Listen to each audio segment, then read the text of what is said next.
மாணவர்கள் அனைவருக்கும் வணக்கம். வகுப்பு 3ஆம் வகுப்பு பாடம் தமிழ். இன்றைய வகுப்பில் நாம் என்ன பார்க்க போகிறோம் அப்படின்னு பார்த்தீங்கன்னா, செய்யுள் திருக்குறள். திருக்குறளை எழுதியவங்க யார் அப்படின்னு பார்த்தீங்கன்னா திருவள்ளுவர். திருக்குறளில் மொத்தம் 133 அதிகாரங்கள் உள்ளன. ஒவ்வொரு அதிகாரத்துக்கும் 133 அதிகாரங்கள் உள்ளன. 1330 குறட்பாக்கள் உள்ளன. ஒவ்வொரு அதிகாரத்துக்கும் 10 குறட்பாக்கள் உள்ளன. சரிங்களா? இப்போ திருக்குறளில் அதாவது அவருடைய திருவள்ளுவரனுடைய சிறப்பு பெயர்கள் என்னென்ன அப்படின்னு பார்த்தீங்கன்னா, தெய்வ புலவர், பொய்யில் புலவர், சென்னா போதர். இது மூன்றுமே திருவள்ளுவரனுடைய சிறப்பு பெயர்கள். திருவள்ளுவரனுடைய காலம் என்ன அப்படின்னு பார்த்தீங்கன்னா, கிமு 31, அதாவது கிறிஸ்துவர் பிறப்பதற்கு முன். கிபினா கிறிஸ்துவர் பிறப்பதற்கு பின். சரிங்களா? இப்போ திருக்குறளில் மொத்தம் நமக்கு எத்தனை திருக்குறள் கொடுத்துருக்காங்க அப்படின்னு பார்த்தீங்கன்னா, 2, 3, 4, 5, மொத்தம் 5 திருக்குறள் கொடுத்துருக்காங்க.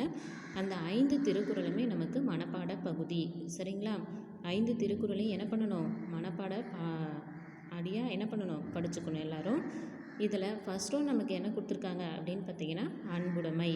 அன்புடைமைனா என்ன அப்படின்னு பார்த்தீங்கன்னா, நாம் ஒருவர் மீது அன்புடையவர்களாக இருக்கிறது தான் என்னது? அன்புடைமை அப்படின்னு சொல்கிறாங்க. சரிங்களா? ஃபஸ்ட்டு திருக்குறள் என்ன அப்படின்னு பார்த்தீங்கன்னா, அன்பை பற்றி சொல்லியிருக்காங்க. அன்பிலார் எல்லாம் தமக்குரியர் அன்புடையார் என்பும் உரிய பிறருக்கு. என்புனா என்ன அப்படின்னு பார்த்தீங்கன்னா, எலும்பு.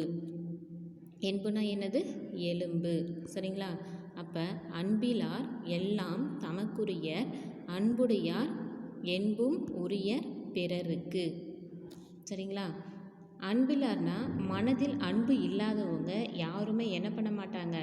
எல்லா பொருட்களையும் தமக்கு உரியவையாக, எல்லா பொருளும் எனக்கு தான் சொந்தம் என்ற மாதிரி எடுத்துக்குவாங்க. சரியா? அது எல்லாம் யார்கிட்ட அந்த அன்பு இருக்கும் அப்படின்னு பார்த்தீங்கன்னா, அது எல்லாமே அதாவது மனதில் அன்பு இல்லாதவங்க கிட்ட தான் எல்லா பொருளும் தனக்கு தான் சொந்தம் என்ற மாதிரி இருப்பாங்க. அன்புடையார் என்பும் உரிய பிறருக்கு. ஆனால் அன்பு உடையவங்க யாருமே என்ன பண்ண மாட்டாங்க? தன் உடலையும் பிறருக்கு உரியதாக, தன்னுடைய கண் மூக்கு தானம் பண்ணணும் இல்லையா? நம்ம கண்தானம் பண்ணுறது, இதெல்லாம் நம்முடைய உடல் உறுப்புகளை எல்லாத்தையுமே நம்ம என்ன பண்ணணும்? மற்றவங்களுக்கு உதவணும், அதாவது மற்றவங்களுக்கு பொருட்களை கொடுத்து உதவணும் அப்படின்னு சொல்கிறாங்க இல்லையா? அது எல்லாமே யார்கிட்ட இருக்கும் குணங்கள் அப்படின்னு பார்த்தீங்கன்னா, அன்புடையவர்கள்கிட்ட தான் இருக்கும் அப்படின்னு சொல்கிறாங்க. சரிங்களா? அன்பிலார் எல்லாம் தமக்குரியர் அன்புடையார் என்பும் உரிய பிறருக்கு. அப்படின்னா என்ன அப்படின்னு பார்த்தீங்கன்னா, மனதில் அன்பு இல்லாதவங்க எல்லா பொருட்களையும் தமக்கு உரியவையாக எடுத்து வச்சுக்குவாங்க. ஆனால் அன்புடையவங்க யாரும் என்ன பண்ண மாட்டாங்க? அந்த மாதிரி இல்லாமல் அதாவது தன்னுடைய உடலையே பிறருக்கு என்ன பண்ணுவாங்க? அர்ப்பணித்து கொடுப்பாங்க அப்படின்னு சொல்கிறாங்க. சரிங்களா? இரண்டாவது திருக்குறள் என்ன அப்படின்னு பார்த்தீங்கன்னா, இனியவை கூறல். இனியவை கூறல்னால் என்ன அப்படின்னு பார்த்தீங்கன்னா, இனிமையான சொற்களை பேசுதல் அப்படின்னு சொல்கிறாங்க. இனிய உளவாக இன்னாத கூறல் கனி இருப்ப காய் கவர்ந்தற்று. இனிய உளவாக இன்னாத கூறல் கனி இருப்ப காய் கவர்ந்தற்று அப்படின்னு சொல்கிறாங்க. இனியனா என்ன அப்படின்னு பார்த்தீங்கன்னா, இனிய சொற்கள் பேசுதல். இன்னாதுனா கடுமையான சொற்களை பேசுதல் அப்படின்னு சொல்கிறாங்க. சரிங்களா? இனிய உளவாக இன்னாத கூறல், அதாவது இனிய சொற்கள்னால் என்ன அப்படின்னு பார்த்தீங்கன்னா, நல்ல பயனை தரும் இனிய சொற்களை பேசுதல் வேண்டும். நாம் ஒவ்வொருவரிடம் முக்கியமாக என்ன இருக்கணும் அப்படின்னு பார்த்தீங்கன்னா, நல்ல பயன்களை தரும் இனிய சொற்களை தன்னிடம் இருக்கும்போதும், இன்னாத கூறல் அதாவது இனிமையற்ற சொற்களை பேசுவதும், கனி இருப்ப காய் கவர்ந்தற்று, பழம் இருக்கும்போதும் காயை விரும்பி நம்ம என்ன பண்ணுறோம்? பறித்து தின்பதை போன்றது அப்படின்னு சொல்கிறாங்க. சரிங்களா? பழம் இருக்கும்பொழுது காயை தான் விரும்பி எல்லோரும் நம்ம என்ன பண்ணுறோம்? பறித்து சாப்பிட்றோம் இல்லையா? அதுபோல் ஒரு மரத்தில் ஒரு பழம் பழுக்கும் பொழுது அந்த பழத்தை விட்டுட்டு அதில் உள்ள காய்களை பறித்து எப்படி நம்ம சாப்பிட்றோமோ அதுபோல் ஒவ்வொருவரிடமும் என்ன இருக்கணும்? நல்ல பயன்களை தரும் இனிய சொற்களை பேசுதல் வேண்டும் அப்படின்னு சொல்கிறாங்க. சரிங்களா? இனிய உளவாக இன்னாத கூறல் கனி இருப்ப காய் கவர்ந்தற்று, அதாவது ஒரு மரத்தில் பழம் பழுத்திருக்கும் பொழுது அந்த பழத்தை விட்டுட்டு இன்னொன்று நம்ம அதுக்கு பக்கத்தில் இருக்கிற காயை பறித்து விரும்பி சாப்பிட்றோம். அதுபோல் ஒவ்வொருவரிடமும் என்ன இருக்கணும் அப்படின்னு பார்த்திங்கன்னா, நல்ல பயனை தரும் இனிய சொற்களையே பேசுதல் வேண்டும் அப்படின்னு சொல்கிறாங்க. சரிங்களா? மூன்றாவதாக என்ன அப்படின்னு பார்த்திங்கன்னா, செய் நன்றி அறிதல். செய் நன்றி அறிதல்னால் என்ன அப்படின்னு பார்த்திங்கன்னா, பிறர் செய்த நன்மையை மறவாமல் இருத்தல். மற்றவங்க நமக்கு உதவி செய்கிறாங்க அப்படின்னு பார்த்திங்கன்னா, அந்த உதவியை நம்ம மறக்காமல் இருக்கணும். அதுதான் என்னது? செய் நன்றி அறிதல் அப்படின்னு சொல்கிறாங்க. நன்றி மறப்பது நன்னன்று, நன்றல்லது அன்றே மறப்பது நன்று. நன்றினா என்ன அப்படின்னு பார்த்திங்கன்னா, நற்செயல்கள். அதாவது உதவினா என்ன? நன்றுனா நற்செயல்கள் செய்தல் அப்படின்னு சொல்கிறாங்க. நன்றி மறப்பது நன்னன்று, நன்றல்லது அன்றே மறப்பது நன்று. நன்றுனா என்னது? நன்மை அப்படின்னு சொல்கிறாங்க. சரிங்களா? நன்றி மறப்பது நன்னன்று, நன்றல்லது அன்றே மறப்பது நன்று. அதாவது பிறர் செய்த செயல்களை மறப்பது நல்லது ஆகாது. ஆனால் பிறர் செய்த தீமையை அப்பொழுதே மறப்பது நல்லது. நன்றி மறப்பது நன்னன்று, நன்றல்லது அன்றே மறப்பது நன்று. பிறர் செய்த செயல்களை மறப்பது நல்லது ஆகாது. சரிங்களா? அதாவது ஒருவர் நமக்கு நல்லது செய்கிறாங்க அப்படின்னு பார்த்திங்கன்னா, அதை உடனே நம்ம மறந்துடுறோம் இல்லையா? அது நல்லதுக்கு ஆகாது. ஆனால் பிறர் செய்த தீமையை அப்பொழுதே நம்ம என்ன பண்ணிடணும்?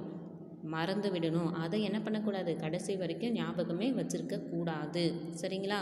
அப்போ பிறர் செய்த நன்றி மறப்பது நன்னன்று. யார் ஒருவர் நமக்கு நல்லது செய்கிறாங்களோ அதை என்றைக்கும் என்ன பண்ணக்கூடாது? மறக்கவே கூடாது. ஞாபகத்தில் வச்சுக்கணும். ஆனால் நன்றல்லது அன்றே மறப்பது நன்று. பிறர் செய்த தீமையை என்ன பண்ணக்கூடாது? அப்பொழுதே நாம் ஞாபகம் வச்சுக்காமல் அவங்க செய்த தீமையை அன்றே என்ன பண்ணணும்? மறந்துடணும் அப்படின்னு சொல்கிறாங்க. சரிங்களா? அதுக்கப்புறம் பார்த்திங்கன்னா, அடக்கம் உடைமை. அடக்கம் உடைமைனா என்ன அப்படின்னு பார்த்திங்கன்னா, ஒவ்வொருவரும் அடக்கமாக வாழ்க்கையில் வாழ்ந்து காட்டுறது தான் என்ன அப்படின்னு பார்த்திங்கன்னா, அடக்கம் உடைமை.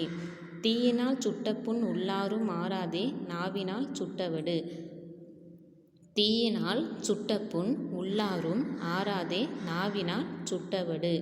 அதாவது பார்த்திங்கன்னா, நெருப்பினால் நம்ம உடலில் ஏதாவது ஒரு காயங்கள் ஏற்படும், ஏதாவது ஒன்று. சரிங்களா? அப்போ நம்முடைய நெருப்பினால் சுட்ட புண்ணு உள்ளத்தில் ஆறிடும். ஆனால் நாவினால் சுட்டவடுனா என்ன அப்படின்னு பார்த்திங்கன்னா, நம்முடைய உள்ளத்தில் அதாவது திட்டுவாங்க இல்லையா? அதாவது அடிக்கவும் மாட்டாங்க, ஒன்றுமே பண்ண மாட்டாங்க. இருந்தாலும் தன்னுடைய நாவால் என்ன பண்ணுவாங்க? என்ன தோணுதோ எல்லாத்தையும் திட்டிடுவாங்க, மனசு கஷ்டப்படுற அளவுக்கு இல்லையா? அந்த மாதிரி இருக்கவே கூடாது. நெருப்பினால், அதாவது ஒரு சின்ன நெருப்பால் சுட்ட காயம் கூட சீக்கிரமாக ஆறிடும். ஆனால் நாவால் சுட்ட பொண்ணு என்றைக்குமே என்ன ஆகுது? மனசில் ஆறவே ஆறாது அப்படின்னு சொல்கிறாங்க. சரிங்களா? தீயினால் சுட்ட புண் உள்ளாரும் ஆறாதே, நாவினால் சுட்டவடு. சின்ன ஒரு நெருப்பால் சுட்ட புண்ணு சீக்கிரம் ஆறிடும். ஆனால் மனசு அளவில் என்ன அது? நாவினால் சுட்டவடு என்றைக்குமே உள்ளத்தில் ஆறாது அப்படின்னு சொல்கிறாங்க. அதுக்கப்புறம் பார்த்திங்கன்னா, ஒழுக்கமுடைமை. ஒழுக்கமுடைமைனா என்ன அப்படின்னு பார்த்திங்கன்னா, நல்ல ஒழுக்கத்தை பின்பற்றி வாழுதல். ஒழுக்கமுடைமைனா என்னது? நல்ல ஒரு ஒழுக்கத்தை பின்பற்றி ஒவ்வொருத்தவங்களுக்கும், இப்போ வீட்டில் அம்மா அப்பா இருக்காங்க அப்படின்னு பார்த்திங்கன்னா, ஒவ்வொருத்தவங்களுக்கும் எல்லோரும் என்ன தான் சொல்லி கொடுப்பாங்க? நல்ல ஒரு ஒழுக்கத்தை தான் அம்மா அப்பா நமக்கு சொல்லி கொடுக்குறாங்க இல்லையா? அதுதான். நன்றிக்கு வித்தாகும் நல்லொழுக்கம் தீயொழுக்கம் என்றும் இடும்பை தரும். நன்றிக்கு வித்தாகும் நல்லொழுக்கம். வித்துனா என்ன அப்படின்னு பார்த்திங்கன்னா, விதை. இடும்பைனா துன்பம். நன்றிக்கு வித்தாகும் நல்லொழுக்கம் தீயொழுக்கம் என்றும் இடும்பை தரும். அதாவது நல் ஒழுக்கம் என்பது நற்பயன்களை விளைய காரணமாக இருக்கும். ஆனால் தீய ஒழுக்கம் என்பது எப்பொழுது என்ன ஆகும்? நமக்கு துன்பத்தை தான் கொடுக்கும் அப்படின்னு சொல்கிறாங்க. சரியா? நன்றிக்கு வித்தாகும் நல்லொழுக்கம். நல்லொழுக்கம் என்பது என்றைக்குமே கடைசி வரைக்கும் என்ன ஆகும்? நல்ல ஒரு விளைய காரணமாக, நற்பயன்களை விளைய காரணமாக இருக்கும். தீ ஒழுக்கம் என்றும் இடும்பை தரும். எப்பொழுதும் தீ ஒழுக்கம் என்பது எப்பொழுது என்ன ஆகும்? நமக்கு துன்பத்தை தான் கொடுக்கும் அப்படின்னு சொல்கிறாங்க. சரிங்களா? அப்போ மொத்தம் நமக்கு 5 திருக்குறள் கொடுத்துருக்காங்க. இந்த 5 திருக்குறளுமே நமக்கு மனப்பாட திருக்குறள். அதனால் மாணவர்கள் அனைவரும் என்ன பண்ணணும்? இந்த மனப்பாட திருக்குறளை படிச்சுக்கணும். சரிங்களா? நன்றிப்பா.